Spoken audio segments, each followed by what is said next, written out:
Assalamualaikum warahmatullahi wabarakatuh. Saya Nita Rahayu dengan nomor PP 2011-316050 dari kelompok E, Fakultas Perawatan UNAN.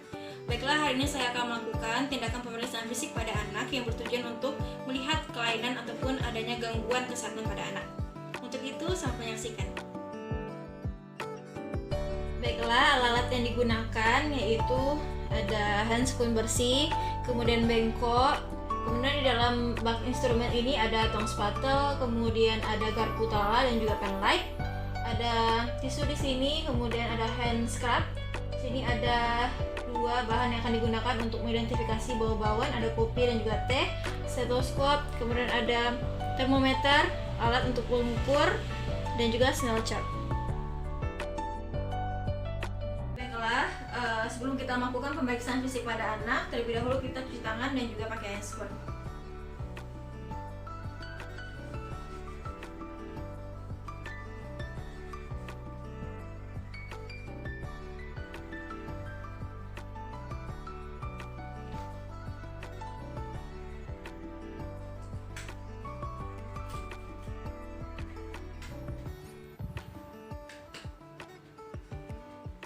Pertama kali kita lakukan pengukuran berat badan dan juga tinggi badan anak.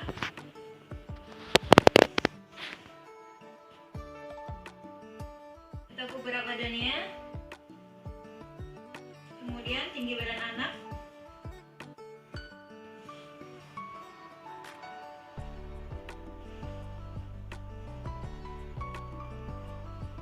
Baiklah, selanjutnya kita lakukan untuk pengukuran lingkar kepala.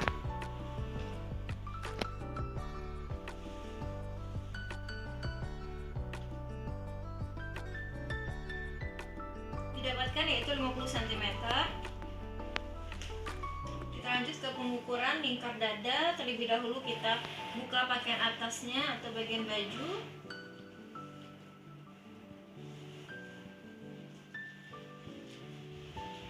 Didapatkan yaitu 48 cm.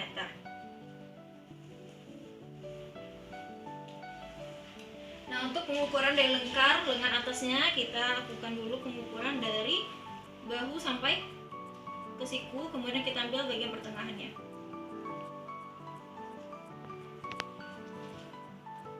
Dapatkan yaitu 13 cm.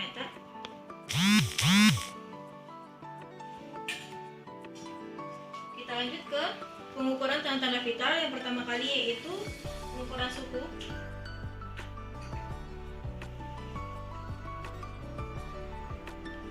Kemudian kita tahan termometernya atau suruh anak untuk menahan lengannya. Lanjut ke penghitungan nafas dan juga nadi. Kita hitung nadi dalam 1 menit. Didapatkan yaitu 80 kali per menit. Kita lanjut ke hitung pernafasan. Didapatkan yaitu 20 kali per menit. Kemudian kita ambil termometernya. Didapatkan hasil normalnya 36,5 sampai 37,5.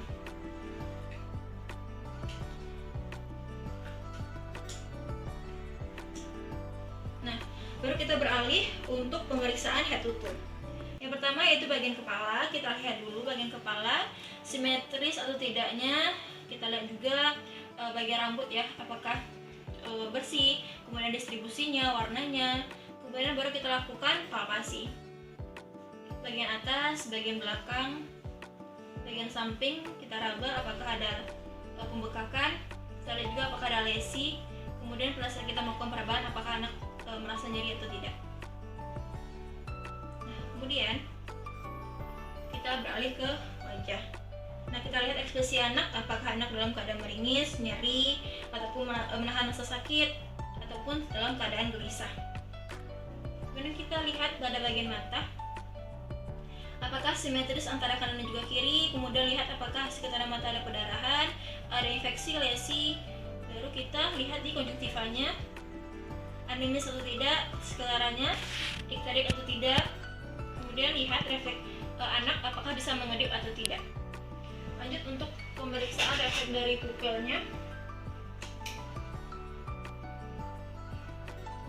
Nah, jika terkena refleks cahaya maka pupil akan mengecil atau tidak, itu normalnya.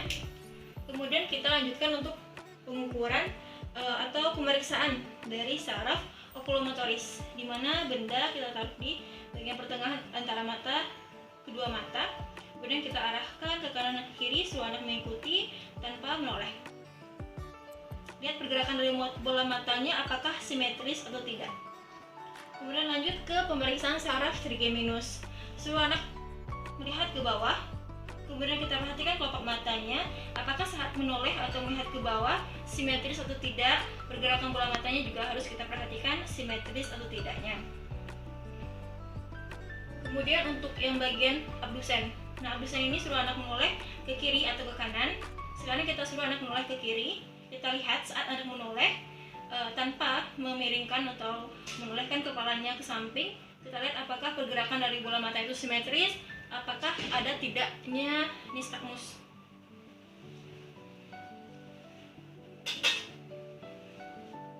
Kemudian kita lanjut ke pemeriksaan saraf optikus.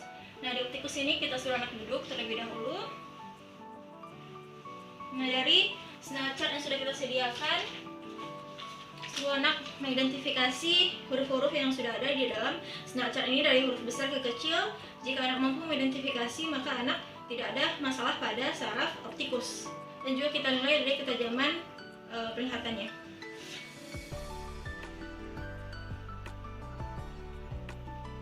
Lanjut ke bagian telinga. Kita inspeksi dulu, lihat dari bagian telinga ini apakah ada lesi, kemudian apakah ada ketidaksimetrisan atau abnormal lainnya. Kemudian kita lakukan perabaan juga pada bagian belakang telinga, apakah ada nyeri, pembengkakan pada bagian belakang telinga. Baru kita lakukan pemeriksaan pada bagian dalam telinga. Kita lihat ke dalam telinga apakah ada serumen, kemudian apakah ada cairan seperti perdarahan. Lihat juga ke abnormalitasan lainnya. Itu juga dengan telinga sebelahnya. Nah, di sini untuk pemeriksaan saraf yang kita lakukan yaitu aus peticus, di mana kita menggunakan garpu tala untuk uji Rinne-Weber-nya. Kemudian kita letakkan di bagian telinga anak. Apakah anak mendengar atau tidak, suruh dia mengatakan kepada kita. Kemudian kita pindahkan ke bagian depan, apakah anak masih mendengar atau tidak. Kemudian kita dengarkan kembali apakah benar apa yang dikatakan anak, sudah tidak terdengar lagi atau malah sebaliknya. Itu juga kita lakukan di bagian telinga satunya. Terus di bagian depan telinga.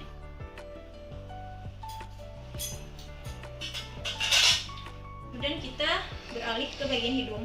Di bagian hidung ini kita inspeksi dulu, lihat apakah simetris kiri dan juga kanannya.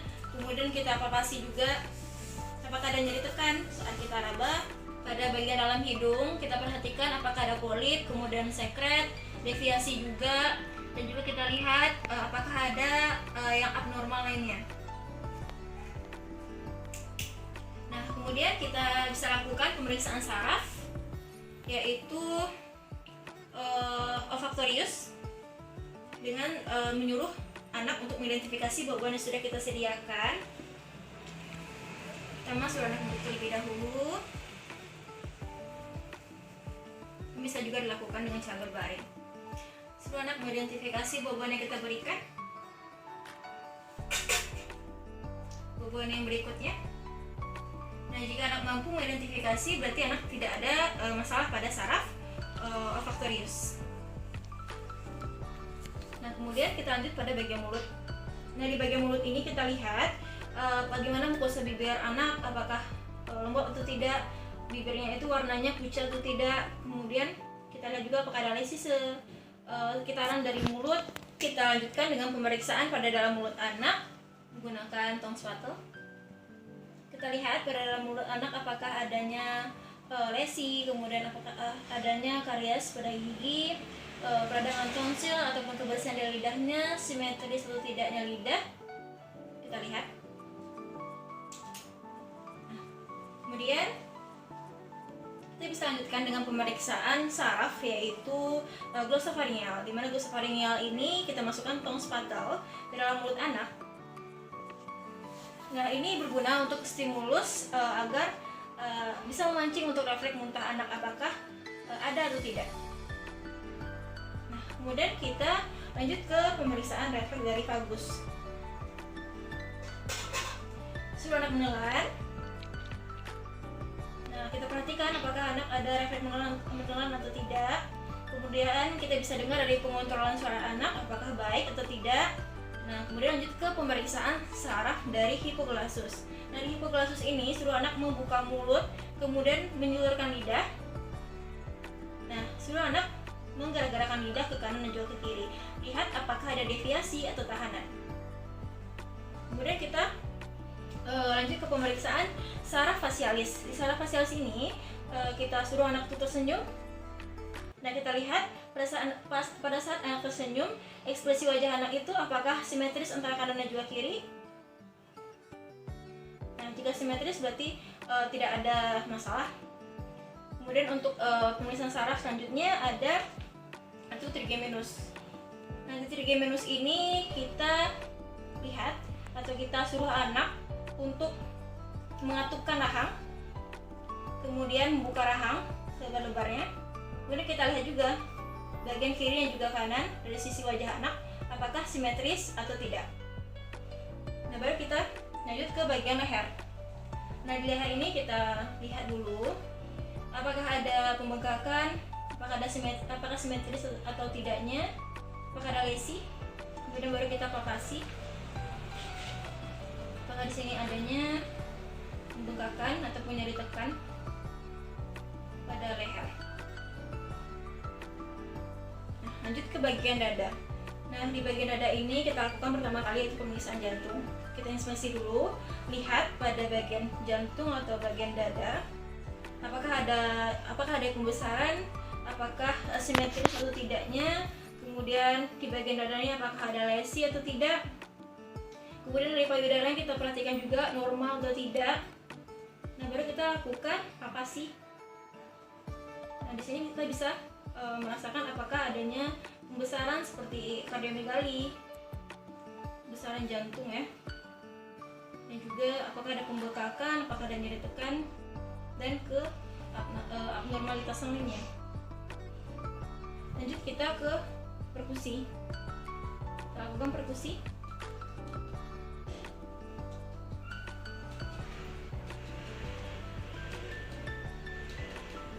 Nah, di sini hasil dari perkusinya yaitu redup, di mana tidak ada juga cairan yang menumpuk di bagian jantung dan tidak ada juga pembesaran pada jantung.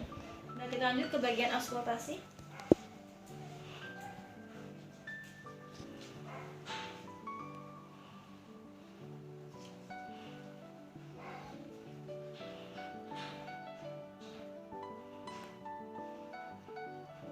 Nah, suruh anak menarik nafas. Nah, di sini untuk auskultasi yaitu suara jantung ditemukan, suara 1 dan juga 2-nya adalah lupduk, sedangkan untuk suara tambahan yang tidak ada dan juga tidak ada murmur. Nah, selanjutnya kita ke paru-paru, pemeriksaan paru-paru. Nah, di sini untuk inspeksinya pertama kali kita lihat bagaimana pengembangan dada saat bernafas. Kemudian apakah anak bernafas dengan menggunakan otot bantu, kemudian apakah ada retraksi di dinding dadanya. Lalu kita lanjut ke bagian palpasinya. Sama, apakah ada pembekakan juga, apakah ada cekungan di bagian dada. Kita raba. Nah, lanjut kita lakukan perkusi.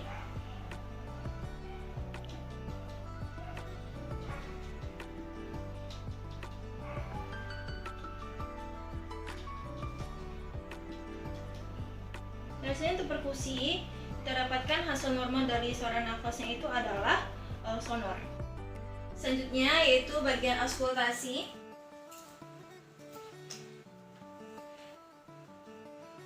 Kita lakukan ke seluruh lapang paru.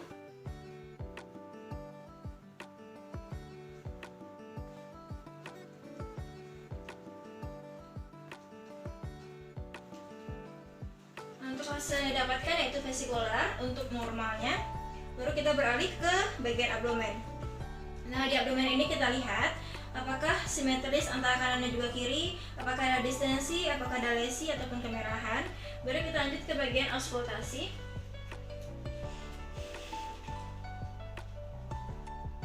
Kita dengarkan ke seluruh kuadrat.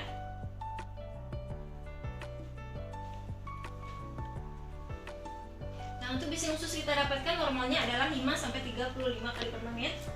Baru kita beralih ke perkusi. Kita perkusi juga ke seluruh kuadrat.